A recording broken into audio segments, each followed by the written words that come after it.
अस्सलाम वालेकुम। Pakistan cricket team के कुछ खिलाड़ी तो वर्ल्ड कप से इस बुरी परफॉर्मेंस के बाद वापस आ चुके हैं और पाकिस्तान की पूरी क्रिकेट जो सहाफी थे और उन्होंने एक जो है पिंडोरा बॉक्स खोल के रखे हुए हैं।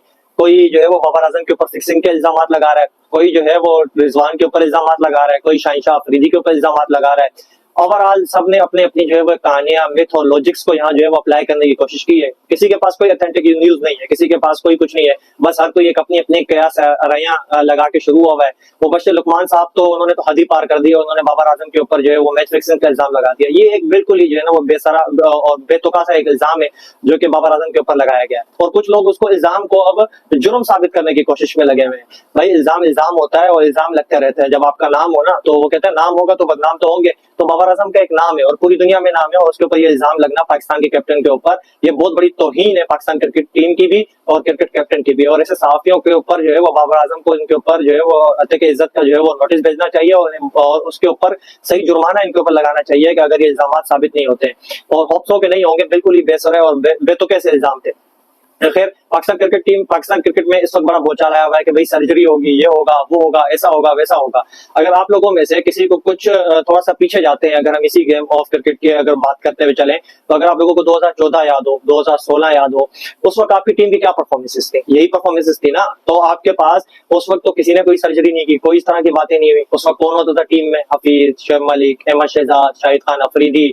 और अफरीदी साहब तो कुछ अलग ही रूप और रंग में नजर आ रहे हैं। जिस तरह अफरीदी को क्रिटिसाइज किया जा रहा है, उनको तो बहुत पहले से क्रिटिसाइज किया जाना था। जब शायद अफरीदी टीम में होते थे, जो आज ये लोग क्रिटिसाइज कर रहे हैं, तब वो एक छक्का देखने के लिए ग्राउंड में पहुंचे हुए होते थे। अफरीदी साहब जो है वो 300 मैचेस हराते थे तो 10 जितवाते थे। कहने की बात यह है कि खैर ओवरऑल जो है वो उन्होंने इस तरह से काफी एक मैच से, जिस तरह आपको याद होगा कि साउथ अफ्रीका के खिलाफ उन्होंने एक 88 रन की इनिंग खेल दी थी, साथ में वहाब रियाज ने आके नीचे 50 लगा दी थी। अगर उस मैच में अफरीदी साहब थोड़ा सा भी दिमाग से खेलते तो वो मैच जीता जा सकता था। लेकिन खैर उन्होंने अपने टाइम पर ऐसे प्लेयर्स को उठाकर देखे। आज हफीज साहब जो है वो बड़े लेजेंड बनकर बैठे हुए टीवी के ऊपर। उससे कोई पूछा ना डेल स्टेन आपसे खेला जाता था?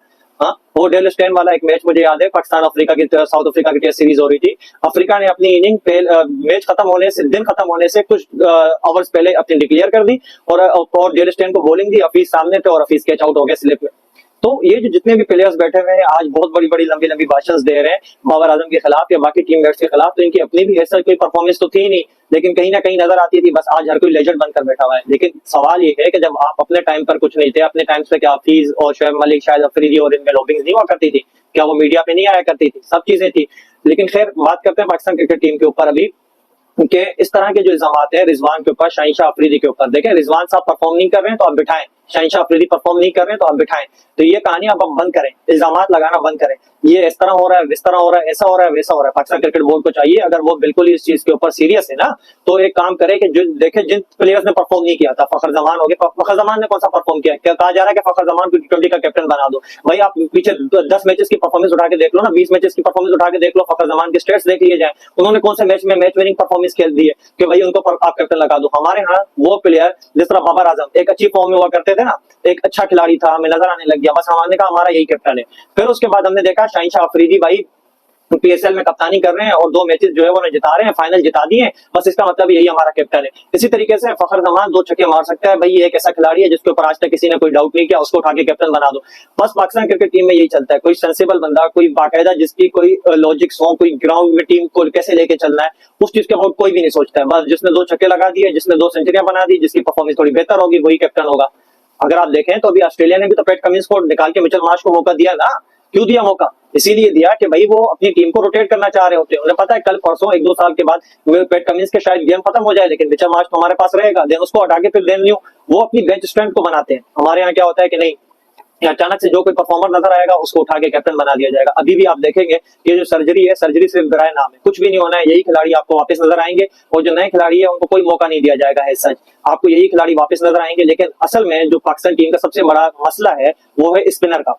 आप उठा कर देखें, असल मसला ही स्पिनर का है। अगर आप इंग्लैंड को देखें, आदिल रशीद, ऑस्ट्रेलिया को देखें एडम जंपा, साउथ अफ्रीका को देखें तबरेज शमसी, पहले उनके पास इमरान ताहिर हुआ करता था। इसी तरीके से अगर इंडिया के पास देखें कुलदीप यादव, और इसके पास अगर अच्छा स्पिनर देखा जाए तो अकील हुसैन वेस्ट इंडीज के पास। अब जिस टीम को उठाएंगे उस टीम में आपको एक बेहतरीन प्रॉपर स्पिनर मिलेगा। अब स्पिनर का क्या किरदार होता है? क्या वो पहले 3 ओवर करवा के विकेट लेके देगा आपको? नहीं, स्पिनर का किरदार ये होता है कि वो मिडिल ओवर्स में आके, जहां फास्ट बॉलर्स को विकेट नहीं मिल रही होती है, गेंद थोड़ा सॉफ्ट हो चुका होता है, वहां वो गेंद को स्पिन कराता है, और देन अगर लेग ब्रेक है तो लेग ब्रेक कराएगा, अगर वो भी बॉलर है तो वो देन वो टीम को आउट करने की कोशिश की तरफ जाता है, ताकि 2-3 विकेट्स मिडिल ओवर्स में निकाली जाए, और फिर then at the end tail को फास्ट बॉलर्स आके क्या करते हैं, फिनिश करते हैं। आप ये बता दें, पाकिस्तान टीम का सर्जरी कर दें, मैं कहता हूं इसको उठा के पूरी टीम बदल दें, पाकिस्तान क्रिकेट बोर्ड के पूरे चेयरमैन को बदल दें, चीफ सेलेक्टर्स को बदल दें, बाहर का पूरा स्ट्रक्चर उठा के लिया है यहाँ, XYZ जो तब्दीलियां आप कर सकते हैं आप करें। मैं आपको बता रहा हूँ, आपकी क्रिकेट ठीक नहीं होगी। आपकी क्रिकेट ठीक कब हुआ करती थी? जब सईद अजमल, शाहिद खान अफरीदी, मोहम्मद हफीज, शोएब मलिक,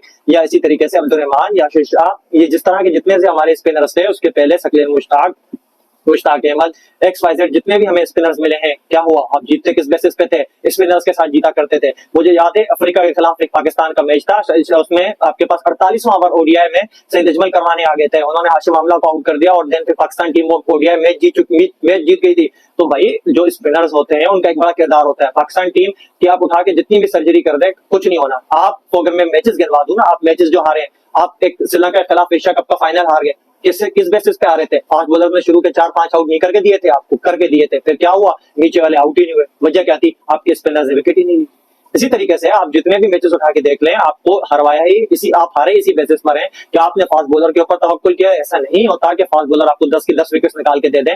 आप मुझे बता दें, वर्ल्ड कप के सारे मैचेस हुए ना, कौन सी टीम है ऐसी जिसकी 10 की 10 विकेटें गिरी हो, और 10 की 10 विकेटें आपके पास फास्ट बॉलर्स ने ली हो? आपको कुछ नजर नहीं आता इस तरीके से। वजह क्या है? वजह यह है कि आपको अगर देखें, इंग्लैंड को जितवाने में दरमियान में आप देखें, आदिल रशीद अगर कुछ रन भी देता है तो 2 या 3 विकेट्स होती है। एडम जंपा के पास विकेट्स हैं। इसी तरीके से आपके पास बाकी टीम्स के खिलाड़ी हैं, अकील हुसैन है, इसी तरह वेस्ट इंडीज का एक होती है, इसी तरीके से बाकी खिलाड़ी हैं।